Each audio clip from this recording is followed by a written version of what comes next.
Bienvenidos a Europa al Día. Mi nombre es Alejandra Lloza y estos son nuestros titulares. Las autoridades de Alemania prohibieron el centro islámico de Brandenburgo por presuntos vínculos con los hermanos musulmanes y el grupo terrorista Hamas.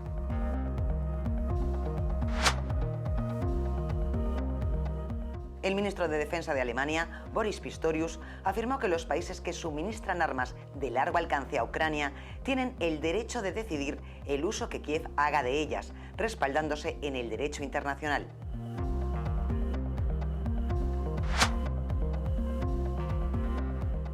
El primer ministro británico, Keir Starmer, destacó los avances notables de Italia en la lucha contra la inmigración clandestina durante su visita a Roma.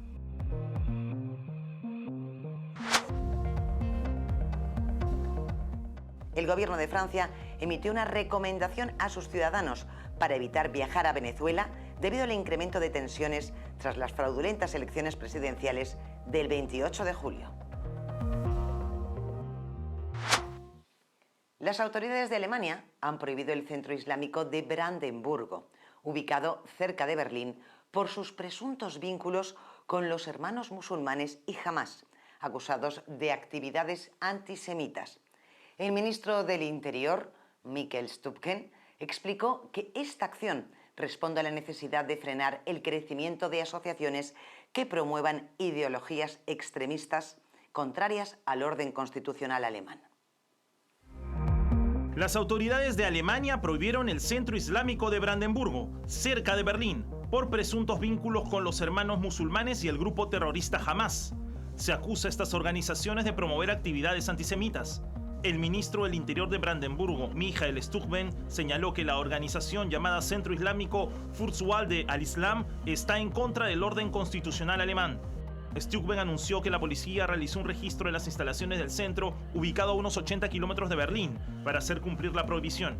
El ministro explicó que no pueden tolerar que asociaciones que promueven ideologías extremistas crezcan en Alemania, en referencia a lo que calificó como una cultura islamista de la edad de piedra.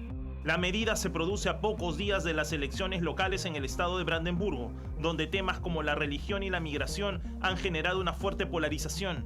Alternativa para Alemania, un partido de derecha, ha ganado apoyo liderando las encuestas de intención de voto. El ministro Stubben advirtió sobre los peligros del adoctrinamiento de los jóvenes por parte de organizaciones extremistas, alertando que detrás de estas acciones hay estrategias de radicalización que representan un grave riesgo para la sociedad alemana. El canciller alemán Olaf Scholz y el presidente keniano William Ruto celebraron este viernes la firma de un acuerdo migratorio entre Alemania y Kenia, enfocado en abordar la falta de mano de obra calificada en Alemania y aparte facilitar la repatriación de ciudadanos kenianos sin derecho a permanecer en el país. Este acuerdo, firmado en Berlín, busca mejorar las relaciones entre ambos países y ofrecer oportunidades laborales a jóvenes y trabajadores cualificados kenianos. Scholz destacó que el acuerdo permite que la mano de obra calificada de Kenia llegue a Alemania, un país con una economía avanzada, pero afectada por la falta de trabajadores calificados. Se estima que 500.000 de puestos quedaron sin cubrir en el 2023, lo que costó a las empresas alemanas 49.000 millones de euros. Scholz subrayó la juventud y el talento de la población keniana como un recurso valioso para paliar este déficit. Ruto, por su parte, resaltó que el acuerdo beneficiará tanto a Kenia como a Alemania, brindando oportunidades a jóvenes cualificados para trabajar en Alemania, mientras que aquellos sin derecho a quedarse podrán regresar a su país sin problemas. El acuerdo también facilita el retorno rápido de kenianos que no cumplan con los requisitos legales para permanecer en Alemania, fortaleciendo la cooperación en materia de migración entre ambos países. El ministro de Defensa de Alemania, Boris Pistorius, afirmó que los países que suministran armas de largo alcance a Ucrania tienen el derecho de decidir el uso que Kiev haga de ellas, respaldándose en el derecho internacional. Estas declaraciones realizadas junto a su homólogo lituano, Laurinas Kasciunas, subrayan la postura firme de ambos países frente a las amenazas del presidente ruso Vladimir Putin sobre posibles represalias si Ucrania emplea esas armas en territorio ruso. El ministro de Defensa de Alemania, Boris Pistorius, señaló que los países que suministran armas de largo alcance a Ucrania tienen la libertad de decidir el uso que Kiev haga de ellas y destacó que el derecho internacional respalda esta postura. Pistorius hizo estas declaraciones durante una conferencia de prensa en Berlín junto a su homólogo lituano Laurynas Kasčiūnas, tras la firma de un acuerdo para el estacionamiento de una brigada alemana en Lituania. Pistorius minimizó las amenazas del presidente ruso, Vladimir Putin, sobre las posibles consecuencias si Ucrania utiliza estas armas contra objetivos en territorio ruso. Afirmó que estas advertencias forman parte de la retórica habitual de Putin y que amenaza cuando le parece. Además, sostuvo que las decisiones sobre el uso de las armas deben ser tomadas por los países involucrados en los acuerdos de suministro sin interferencias externas. Por su parte, el ministro lituano, Kasčiūnas, señaló que Rusia a menudo utiliza la amenaza de una respuesta externa, como el uso de armas nucleares, para tratar de disuadir a los aliados de Ucrania. Sin embargo, afirmó que esta estrategia no ha tenido el efecto esperado y que los aliados continúan apoyando firmemente a Kiev. Kasčiūnas destacó la ofensiva ucraniana en la región rusa de Kursk como un ejemplo de cómo Ucrania ha logrado avances significativos, demostrando que las amenazas de represalias del régimen de Vladimir Putin no han detenido su progreso en la defensa de su territorio frente a la invasión rusa. El primer ministro británico, Keir Starmer, destacó los avances notables de Italia en la lucha contra la inmigración clandestina durante su visita a Roma. Starmer manifestó su interés por las políticas implementadas por la primera ministra italiana, Giorgia Meloni, quien firmó un acuerdo con Albania en el 2023 para la creación de 2 centros para migrantes en ese país, como parte de sus esfuerzos por controlar los flujos migratorios. En una conferencia de prensa conjunta con Meloni, Starmer elogió la cooperación de Italia con otros países para abordar las causas de la migración. Este enfoque integral busca atacar las raíces del problema y mejorar la gestión de la inmigración en la región. En paralelo, el gobierno británico anunció la creación de un comando de élite dedicado a la seguridad fronteriza, alineado con la promesa de Starmer de dar prioridad a la lucha contra la inmigración ilegal, desde que asumió el cargo en julio de 2024. Esta medida forma parte de un conjunto más amplio de iniciativas para fortalecer las fronteras del Reino Unido. Por su parte, el Ministerio del Interior italiano informó que las llegadas de migrantes por mar han disminuido significativamente en 2024, con un total de 44.675 arribos entre el 1 de enero y el 13 de septiembre, frente a los 125.806 del mismo periodo en el 2023. Nos vamos a una pausa, regresamos en unos minutos aquí en Europa al Día.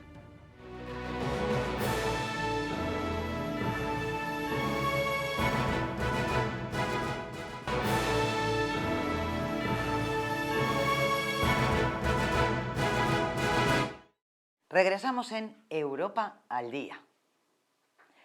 Hermann Tertsch, miembro del Parlamento Europeo por Vox, señaló que en Venezuela existe una dictadura hace más de 25 años. Además, resaltó que la comunidad internacional tiene que reconocer a Edmundo González como presidente legítimo de Venezuela e imponer presión sobre Nicolás Maduro y su entorno por no respetar la voluntad del pueblo. En Venezuela existe una dictadura desde hace casi un cuarto de siglo. Una dictadura que de la mano del criminal régimen comunista de Cuba se ha ido endureciendo y embruteciendo cada año que pasaba. Ya fue así con Chávez y con Maduro alcanza ya cotas de increíble crueldad y locura homicida. En 25 años ha matado, ha encarcelado y torturado a cientos de miles de venezolanos, destruido la vida a millones. Ha hundido en la miseria al país otrora más rico de América, que tiene una reserva de petróleo más grande que la de Arabia Saudí. Y más de 8 millones de venezolanos han huido de un país que antes recibía millones de europeos para darles prosperidad. Todo eso es resultado del socialismo destructivo y criminal del castrismo. Venezuela es ya como Cuba, aquella isla próspera antes del comunismo, hoy un basurero habitado por hambrientos y gobernado por una mafia criminal. Ahora hay una oportunidad de cambiar esta trágica historia que les he contado de Venezuela.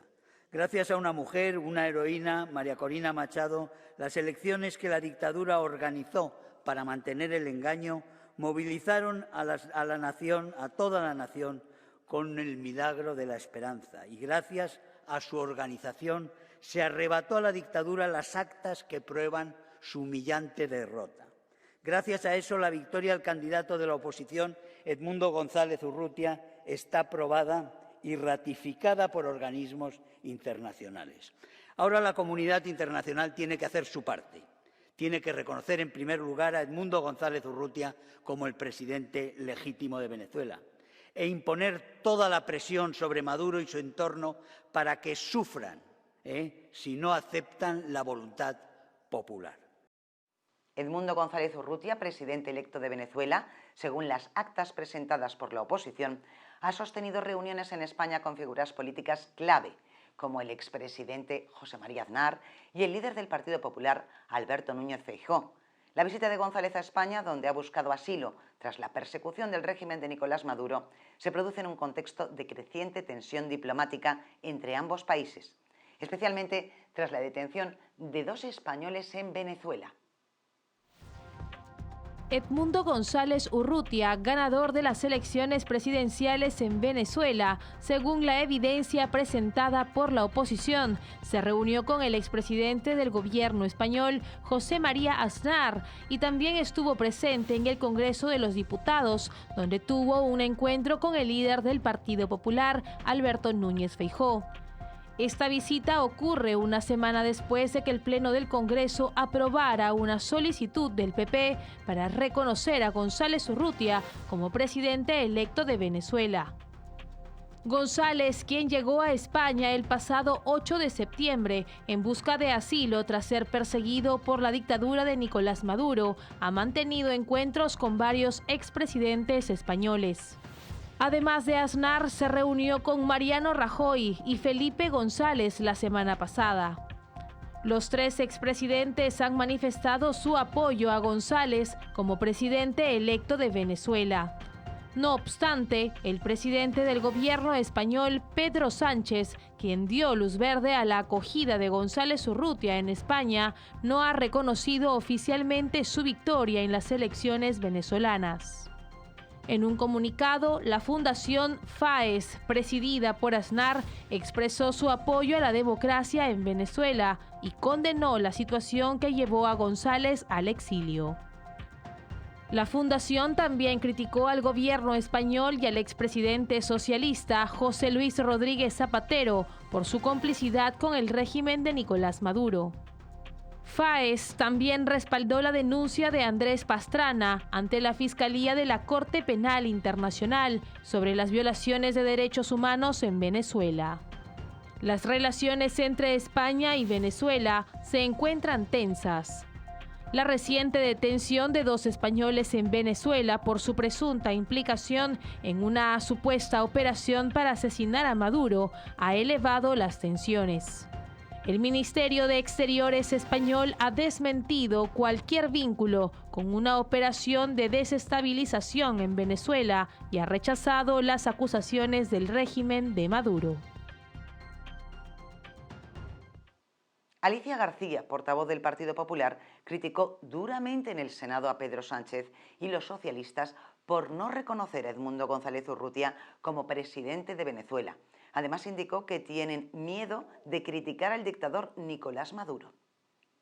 Atrévase, repita con el señor Borrell y conmigo. Venezuela es un régimen dictatorial autoritario. Fíjese si lo es, que ha secuestrado a 2 españoles para chantajear a España, usándoles como rehenes.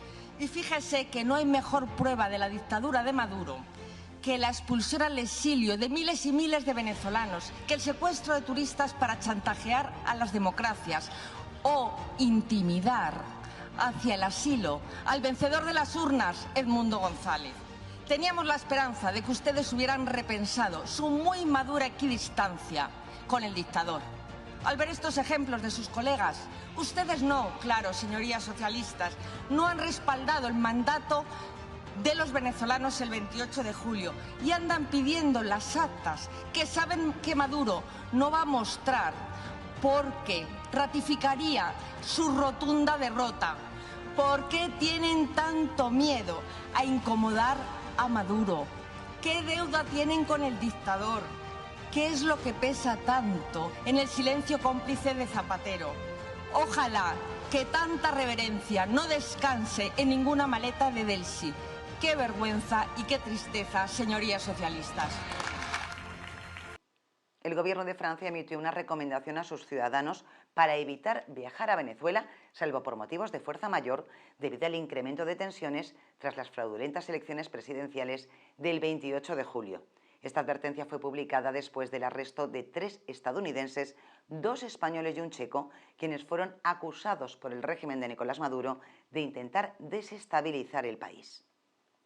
Francia instó a los ciudadanos franceses que ya se encuentran en Venezuela a mantenerse alejados de cualquier manifestación política y a evitar expresar opiniones sobre la situación en público. Esta advertencia subraya los riesgos que podrían enfrentar los ciudadanos extranjeros en un contexto de creciente inestabilidad política. El ministro de la dictadura en Venezuela, Diosdado Cabello, afirmó que los detenidos estaban implicados en un complot para asesinar a altos funcionarios del gobierno, incluidos al dictador Nicolás Maduro y su vicepresidente Delcy Rodríguez. Según Cabello, el grupo supuestamente también planeaba introducir mercenarios y armas desde Estados Unidos, vinculando el hallazgo de un cargamento de más de 400 armas con estos intentos por su parte. El gobierno de España negó que ciudadanos españoles arrestados tuvieran vínculos con los servicios de inteligencia españoles. La Embajada de España en Caracas ha solicitado acceso a los detenidos para verificar sus identidades y brindar asistencia consular. Nos vamos en este punto a una pausa, enseguida regresamos con Europa al Día.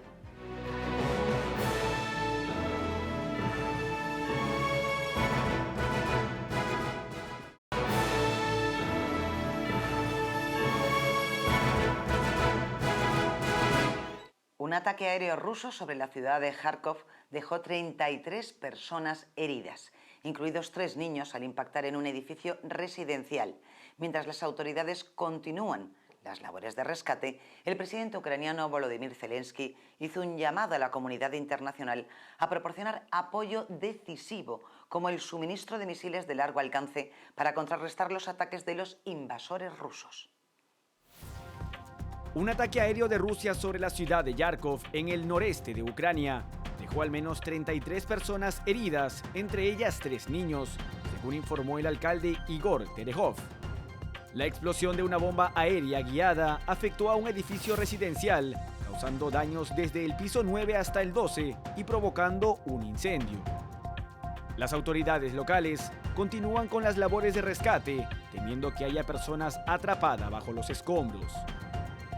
El presidente de Ucrania, Volodymyr Zelensky, urgió al mundo a apoyar a su país contra las fuerzas aéreas rusas, enfatizando la necesidad de decisiones firmes para detener los bombardeos. Zelensky destacó que la autorización de Estados Unidos y Reino Unido para el uso de misiles de largo alcance por parte de Ucrania sería clave para atacar aeródromos rusos desde donde se lanzan los ataques aéreos. Mientras tanto, las defensas ucranianas interceptaron 10 drones y un misil aéreo guiado durante la madrugada. Las fuerzas del régimen de Vladimir Putin también atacaron la región de Odessa y Zaporilla con misiles balísticos, aunque varios de estos proyectiles fueron derribados por las defensas aéreas ucranianas. El presidente de Estados Unidos, Joe Biden, reafirmó su compromiso de apoyar a Ucrania, destacando que los retrasos en las entregas de ayuda militar se deben a desafíos logísticos. Biden se reunirá con Zelensky durante la Asamblea General de la ONU en Nueva York para discutir más medidas de apoyo.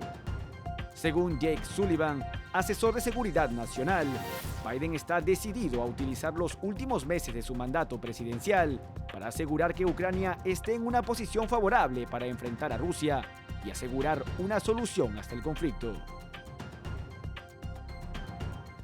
Antes de despedirnos y para obtener más información, escaneen el código QR que aparece en este momento en sus pantallas. No se olviden que estamos en grupotvl.com. Síganos también en Twitch como TVL-ESP, escúchenos a través de Spotify como TVL en español y sigan nuestra señal en vivo en nuestro canal de YouTube, donde podrán encontrarnos como TVL en español. La semana que viene les esperamos con más información aquí en Europa al Día.